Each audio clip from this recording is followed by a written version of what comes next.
నెల్లూరు జిల్లా మనుబోర్లోని కోదండ రామాపురంలో అర్ధరాత్రి దొంగలు బీభత్సం సృష్టించారు.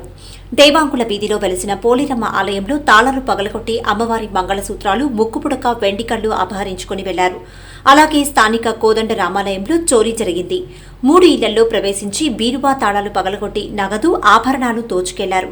బాధితుల ఫిర్యాదు మేరకు పోలీసులు కేసు నమోదు చేసి దర్యాప్తు చేస్తున్నారు.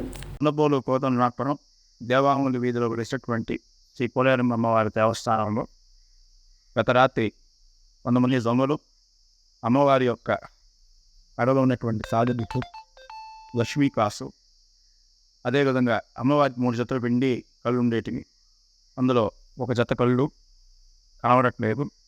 అదేవిధంగా అమ్మవారి యొక్క హుండీని దొంగిలించి దానిలో డబ్బులన్నింటినీ తీసుకొని ఆ చెట్టల్లో ఆ హుండీని అక్కడ పెట్టడం జరిగింది. కావున పోలీసు వారు దీనిపై స్పందించి ఒక చర్యలను చేపట్టి అమ్మవారికి సంబంధించినటువంటి వస్తువు తిరిగి రికవరీ చేయగలుగుతారని కోరుకుంటున్నాను. నా పేరు పందల శ్రీనివాసు. నేను పోలేరమ్మ దేవస్థానం వద్ద ఆలయ అర్చకుడిగా పనిచేస్తున్నాను. ఉదయాన్నే నివేదన సమర్పించడానికి వచ్చే సమయానికి ఈ ఘటన ఇక్కడ జరిగి ఉంది. దీంతో పోలీసు వారికి, ప్రెస్ డిపార్ట్మెంట్ వారికి నేను సమాచారాన్ని అందజేశాను.